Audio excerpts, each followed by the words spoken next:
my roof has decided to fall down. This is not going to make this video very easy to film. But I've got something I want to install. So let me come over here quickly. I think I'm going to need some adhesive spray, because this stuff ain't adhering to the ceiling very well on its own. But this video ain't about my dodgy ceiling.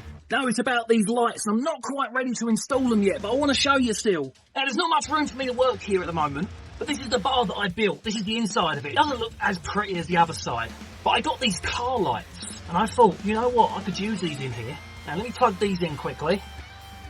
There you go, they're all flashing. I thought these would be perfect because I can hide the wires up the sides. In fact, let me do that now. Pull that wire down there and through there. Bring it out the bottom and plug that back in. Then basically my plan was to stick these on up here. And I liked these because two of the wires are longer than the other two.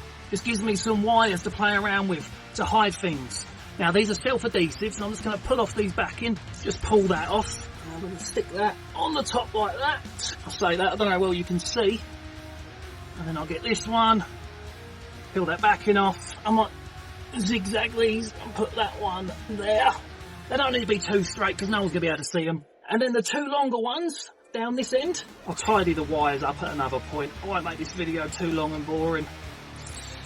Let's take that off, stick that one there. Now you might not like these flashing lights, but don't worry, we can change that. And remember, these are made for cars, so yeah, if you've got a car and you want to get some lighting on them, that's what these are designed for. I just thought of another purpose for them. And then I'm going to tack these wires up, so you're not going to be able to see them very well. You might see the long one at the back, but fingers crossed not.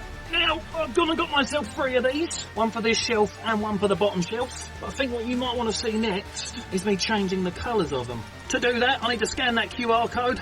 Probably going to have to download an app. Let's get that installed. Open that app up. We can now change the colours to whatever we want them to be. Look, we can just play around with this dial, spin that around, or we can go through this list here. Look, that's what I had.